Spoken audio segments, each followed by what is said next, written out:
কথায় আছে না, ঠেলায় না পড়লে বিড়াল গাছে ওঠে না, তো সেরকমই অবস্থা হয়েছিল কিন্তু আগের দিন আমার।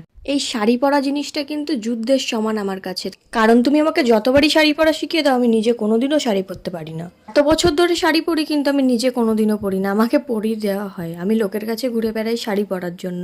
এটা মেয়ে মানুষ হয়ে কি মানা যায়? তোমরাই বলো। সেদিনকে ছিল কালী পুজো, আর এই কালী পুজোটা হয় প্রায় রাত 12টার পরে। এবার তোমরা বলবে সব কালী পুজোই তো হয় রাত 12টার পরে, আর এত রাতে তোমরাই বলো কে আমাকে শাড়ি পরিয়ে দেবে, আর কেই বা জেগে আছে এত রাতে? তো সেই ঠেলায় পরেই কিন্তু আমি ইউটিউব দেখে শাড়ি পরাটার চেষ্টা করলাম। তো এদিকে দেখো, আমি আমার একটা দাদা আর বৌদি বেরিয়ে পড়েছিলাম রাত 1টার সময় পুজো দিতে। আর বলতে বলতে কিন্তু এখানে দেখো কালী মন্দিরের এখানে চলে এলাম। আমাদের এখানে 26শে বৈশাখ কিন্তু কালী পুজোটা হয়, বাৎসরিক পুজো এটা। যখন সবাই ঘুমাচ্ছে তখন কিন্তু আমরা সবাই পুজো দিচ্ছি এখানে। তো এটা মায়ের যেহেতু পুজো, আর এই মা কিন্তু জাগ্রত, খুবই জাগ্রত মা। এখানে তোমরা একবার মানত করেই দেখবে। আমাদের এখানে তো সবাই জানে, আর অনেকেই হয়তো জানে দূর দূরের। তো যারা জানে না তাদেরকে বলছি, তোমরা এখানে একবার মানত করেই দেখবে। এটা কিন্তু খুবই জাগ্রত মা, তোমাদের কোনোদিনও খালি হাতে ফেরাবে। আমি একবার মানত করেছিলাম, সেটা কিন্তু আমার সফল হয়েছিল। এটা কিন্তু আমার মানতের পুজো ছিল না, তবুও পুজো দিতে ইচ্ছা ছিল। আর আমাদের এখানে সবাই কিন্তু এই পুজোটা দেয়। এটা তো ওই রাত 1টা থেকে প্রায় শুরু হয় আর ভোর 4টে-5টা অবধি। তো এবারও সেই সেম জিনিসই হয়েছিল। সারা রাত কিন্তু আমরা জেগেই কাটিয়েছি, একবারও কিন্তু ঘুমাইনি।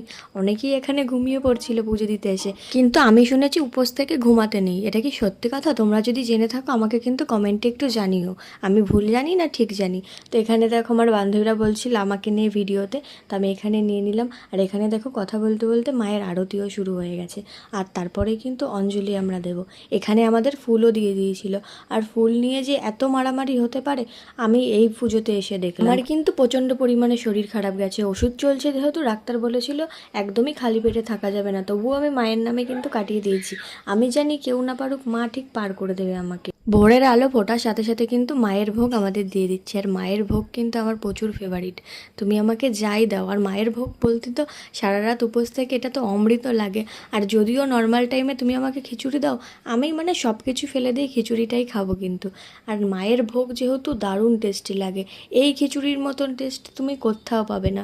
আর শুনেছি নাকি ভোগ দর্শনে দুর্ভোগ কাটে, তো আমার সাথে সাথে তোমরাও তোমাদের দুর্ভোগটা কাটিয়ে নিও। আর এই যে ভোগ, এর সাথে কিন্তু প্রচণ্ড পরিমাণে ঝামেলা হয়ে গেছে, কি বলবো তোমাদেরকে। এই ভোগ নিয়েও যে ভোরবেলা কি অশান্তি লেগেছিল, অর্ধেক লোক তো মায়ের ভোগ পায়নি, মানে এত পরিমাণে শর্ট পড়ে গেছিলো, কি বলবো তোমাদের। আর তখন তো ওখানে লাইট ছিল, এবার দেখো পুরো বোঝা যাচ্ছে, পুরো সকাল হয়ে গেছিলো।